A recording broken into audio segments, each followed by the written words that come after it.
ഇപ്പോൾ സാധാരണ ആളുകൾക്ക് ഇപ്പോൾ ഒരു 8 മണിക്കൂർ ഉറക്കം, 8 മണിക്കൂർ ജോലി, 8 മണിക്കൂർ റീക്രിയേഷൻ, അതായത് എൻ്റർടൈൻമെൻറ്റ്, സിനിമ കാണൽ, കുടുംബത്തിനൊപ്പം സമയം ചെലവഴിക്കുക, അങ്ങനെയാണല്ലോ. ഇപ്പോൾ 24 മണിക്കൂറൊക്കെ ജോലി ചെയ്യുക എന്ന് പറയുന്ന സമയത്ത് പിറ്റേ ദിവസത്തെ, അതായത് 24 മണിക്കൂർ ജോലി കഴിഞ്ഞുള്ള പിറ്റേ ദിവസം ഉണ്ടല്ലോ, അത് ഭയങ്കര ബുദ്ധിമുട്ടായിരിക്കില്ലേ? നമ്മൾ ഒന്നിനും കൊള്ളില്ല. നേരെ പോവുക, കിടക്കുക, പിന്നെ പിറ്റേന്ന് രാവിലെ ഒന്ന് ഉണർന്ന് റെഡിയായി വരാൻ നേരം അടുത്ത പണിയായി. എന്ന് വെച്ചാൽ ഭയങ്കര ബുദ്ധിമുട്ടുള്ള പണിയാണ് ആക്ച്വലി. ശരിക്കും 12 മണിക്കൂറിൽ കൂടുതലൊക്കെ വണ്ടി ഓടിക്കേണ്ടി വരിക എന്ന് പറയുന്നത് തന്നെ ബുദ്ധിമുട്ടുള്ള പണിയാണ്. കാരണം പോലീസിന് മാത്രമാണ് അതില്ലാത്തത്. ബാക്കി എല്ലാ ജോലിക്കും 8 മണിക്കൂർ ഇതുണ്ട്. നമുക്കങ്ങനല്ല. 8 മണിക്കൂർ സ്റ്റേഷൻസ് ഉണ്ടെന്ന് പറഞ്ഞാൽ പോലും 8 മണിക്കൂർ ഒരിക്കലും കിട്ടാറില്ല.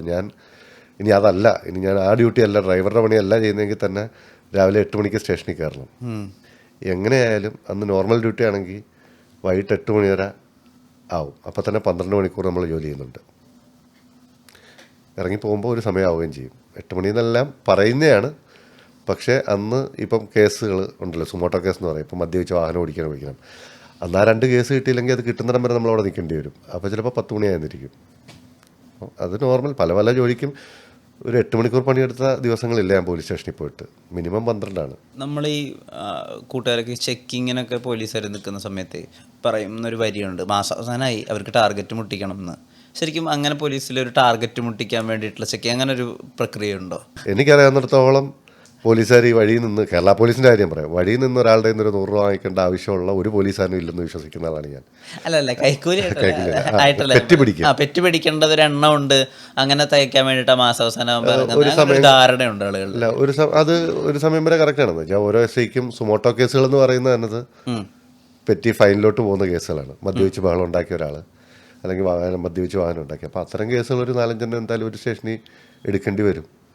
അല്ലെങ്കിൽ പോലീസിൻ്റെ പണി നടക്കുന്നില്ലെന്നാണ് പറയുന്നത്. കാരണം ഈ ചെക്കിംഗ് ഒക്കെ നമ്മൾ വഴി നിൽക്കുമ്പോൾ പോലീസിൻ്റെ പ്രസൻസ് ആണ്.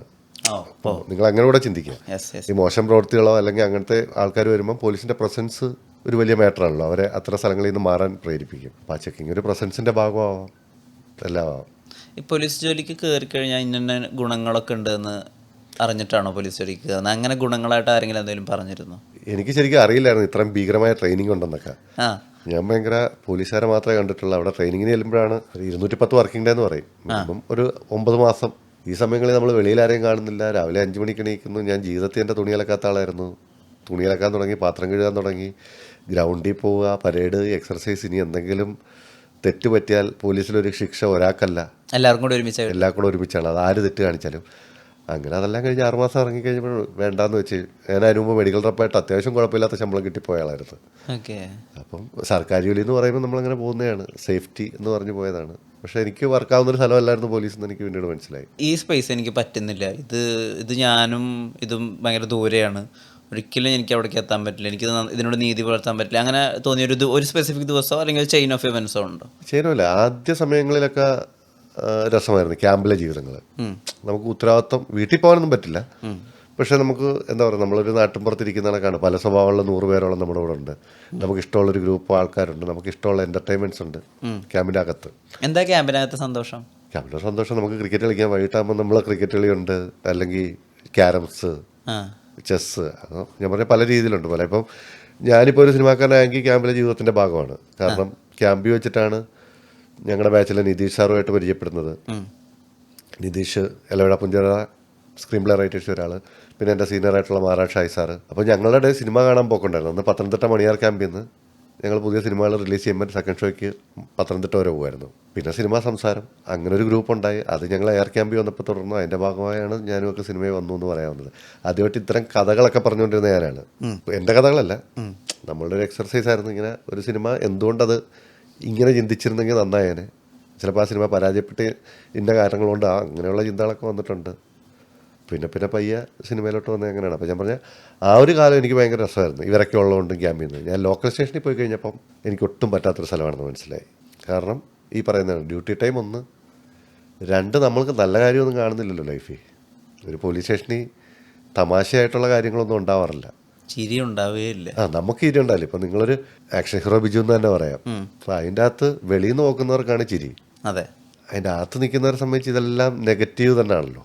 കേൾക്കുന്നതും കാണുന്നതും എല്ലാം നെഗറ്റീവ് തന്നെയാണ്. ഡീൽ ചെയ്യേണ്ടി വരുന്നതും നെഗറ്റീവുകളോട്. അഞ്ചാതെ എന്ന് പറഞ്ഞിട്ട് മിഷ്കിൻ സാറിൻ്റെ ഒരു സിനിമയുണ്ട്. അപ്പോൾ ആ സിനിമയകത്ത് കുറേ കാലത്തിന് ശേഷം നരയൻ പോലീസ് ഓഫീസറാണ്. വീട്ടുകാരുടെ കൂടെ ഭക്ഷണം കഴിക്കാന്ന് വെച്ചിട്ട് അപ്പോൾ അവർ ഈ ചിക്കനും മീനും ഒക്കെ നിരത്തി വെച്ചിട്ട് കഴിക്കാൻ വേണ്ടി ഇരിക്കുക. അപ്പോൾ ഉണ്ണാൻ വേണ്ടിയിട്ട് ആദ്യത്തെ ഉരുട്ടുമ്പോഴേക്കും കോൾ വരികയാണ്, ഒരു സീരീസ് ഓഫ് മർഡേഴ്സ് നടക്കുന്നു, നിങ്ങൾ ഇപ്പോൾ തന്നെ വരണമെന്നുണ്ട്. അപ്പോൾ ചോറ് അവിടെ ഇട്ടുമ്പോഴേക്കും അച്ഛൻ യൂണിഫോമായിട്ട് വരികയാണ്.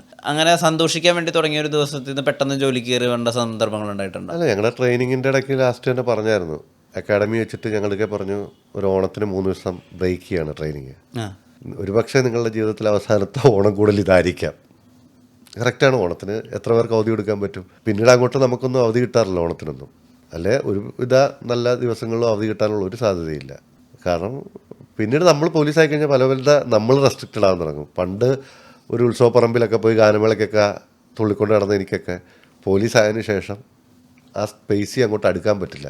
കാരണം അവിടെ എന്ത് പ്രശ്നം നടന്നാലും നമ്മളതിൻ്റെ അകത്ത് പെട്ടുപോയാൽ നമ്മളാവും പ്രതി എന്ന് പറയുന്നൊരു രീതിയുണ്ട്. അപ്പം നമ്മൾ തന്നെ റെസ്റ്റ്, നമ്മുടെ എല്ലാ ഹാപ്പിനെസ്സിൽ നിന്ന് നമ്മൾ പോലീസിലായി കഴിയുമ്പോൾ ഓട്ടോമാറ്റിക്കലി നമ്മൾ മാറിക്കൊണ്ടിരിക്കുകയാണ്. നമ്മുടെ ഫ്രീഡം ഇല്ല. അങ്ങനൊരു പ്രശ്നമുണ്ട് പോലീസിന്. ലോഹിത് ദാസിൻ്റെ റൈറ്റിംഗ് വലിയ ഇൻഫ്ലുവൻസ് ആണെന്നൊക്കെ പറഞ്ഞു കേട്ടിട്ടുണ്ട്. ലോഹിത് ദാസിൻ്റെ റൈറ്റിങ്ങിൽ ഈ പറഞ്ഞ പോലെ ഒരുപാട് വേദന തിന്നുന്ന മനുഷ്യരെ കണ്ടിട്ടുണ്ടല്ലോ. അവരായിട്ട് റിലേറ്റ് ചെയ്യാൻ പറ്റുമായിരുന്നോ ഈ സിനിമയിലൊക്കെ വരുന്നതിനൊക്കെ മുമ്പ് തന്നെ? ഞാൻ പറഞ്ഞല്ലോ, ലോഹിത് സാറ് ഹ്യൂമൻ ഇമോഷൻസ് വെച്ചിട്ടാണ് സിനിമ പറഞ്ഞുകൊണ്ടിരുന്നത്. അപ്പോൾ അതുകൊണ്ട് തന്നെ ആണ് ഞാൻ പറഞ്ഞത്, എനിക്ക് അദ്ദേഹത്തിൻ്റെ കഥാപാത്രങ്ങളിൽ എല്ലാം അറിയാമല്ലോ. എല്ലാ മനുഷ്യരെ എടുത്താലും ഇപ്പോൾ തനിയാവർത്തനം തൊട്ട് നമ്മളിങ്ങോട്ട് എടുത്ത ഒരുമാതിരിപ്പെട്ട എല്ലാ സിനിമകളിലും കഥാപാത്രങ്ങൾ ഭയങ്കര സ്ട്രോങ് ആയിരിക്കും.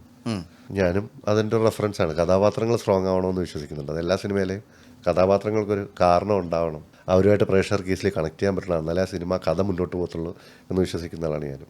വേദനകൾ എന്ന് പറയുമ്പോഴേ ഇപ്പോൾ ഈ അരയന്നങ്ങളുടെ വീട്ടിലൊക്കെ അതിൻ്റെ ഒരു എക്സ്ട്രീമിലേക്കൊക്കെ എത്തിയെന്ന് എനിക്ക് പലപ്പോഴും തോന്നിയിട്ടുണ്ട്. ഇങ്ങനെ കുറ്റങ്ങൾ ഒരാളിലേക്ക് അയാൾ ഒന്നും ചെയ്യാതെ ഇങ്ങനെ അടിച്ചേൽപ്പിച്ച് അങ്ങനത്തെ കഥാപാത്രങ്ങളായിരുന്നു കുറച്ചുകൂടി ഇഷ്ടം. ഇപ്പോൾ ദശരഥത്തിലൊക്കെ ആ സിറ്റുവേഷൻ കൊണ്ട് അദ്ദേഹത്തിന് പല നഷ്ടങ്ങളുണ്ടാവണം. എല്ലാത്തിനും കേപ്പബിളായിട്ട് ഒന്നും ചെയ്യാൻ പറ്റാത്ത അവസ്ഥ, അപ്പുറത്ത് ഒന്നും ചെയ്യാൻ പറ്റുന്നില്ല. ഇത് ഏതാ കൂടുതലായിട്ട് റിലേറ്റ് ചെയ്യാൻ പറ്റണമായിരുന്നു? എനിക്ക് പറഞ്ഞല്ലോ, എനിക്ക് ഇപ്പം അരയന്നങ്ങളുടെ വീടോ ഒരു ഫാമിലി അങ്ങനത്തെ പുറം ഡ്രാമകളുണ്ട്. എനിക്കിപ്പോൾ തനിയാവർത്തനം, ആ കഥാപാത്രം ഇഷ്ടമാണ്. സദയം, അങ്ങനെയുള്ള കുറേ കൂടെ സൈക്കോളജിക്കൽ കഥാപാത്രങ്ങളുണ്ടല്ലോ, സൈക്കിക്കലി വർക്ക് ചെയ്യേണ്ടി വരുന്നത്, അങ്ങനെയുള്ള കഥാപാത്രങ്ങളാണ് പുള്ളിയുടെ കൂടുതൽ ഇഷ്ടം. മറ്റ് എക്സ്റ്റേണൽ പ്രശ്നങ്ങളെക്കാളും ഉള്ള പ്രശ്നങ്ങളും, എക്സ്റ്റേണൽ ഇല്ലാതെന്നല്ല ഞാൻ പറഞ്ഞത്, പക്ഷെ കുറേ കൂടെ കോർ ഉള്ളിലുള്ള പ്രശ്നങ്ങളുള്ള മാനസിക സംഘർഷങ്ങൾ അനുഭവിക്കുന്ന കഥാപാത്രങ്ങളെയാണ് ഇഷ്ടം. ഇപ്പോൾ സദയം കാണുന്ന സമയത്ത് നമുക്ക് ലാലേട്ടൻ അവതരിപ്പിച്ച ക്യാരക്ടറിന് നല്ലൊരു അമ്മയെ കിട്ടിയിരുന്നെങ്കിൽ ചിലപ്പോൾ ഈ ഒരു ക്രൈമേ നടക്കില്ലായിരുന്നു എന്ന് എനിക്ക് തോന്നിയിട്ടുണ്ട് സദയം കണ്ട് അവസാനിപ്പിക്കുമ്പോൾ. ഷാഹി കബീർ ആ പടം കണ്ടു കഴിഞ്ഞപ്പോൾ ശരിക്കും ആ ക്യാരക്ടറിന് എന്തെങ്കിലും ഒരു നല്ലത് സംഭവിച്ചിരുന്നെങ്കിൽ അങ്ങനെ വിചാരിക്കുന്ന ഒരു കാര്യം ഉണ്ടായിരുന്നു? ഇല്ല, ഞാൻ അങ്ങനെ വിചാരിക്കത്തല്ല. ഞാൻ ആ കഥാപാത്രത്തെ കാണുന്നുള്ളേ ഉള്ളല്ലോ. അത് അതിനപ്പുറം അയാൾ ആ ചിന്തയിലൊന്നും ഞാൻ പറ്റില്ല. ഞാനത് കണ്ടു, എൻജോയ് കിട്ടും, ഫീല് കിട്ടുന്നു. നമുക്കിപ്പം തിരുത്തലല്ലോ നമ്മുടെ പണി.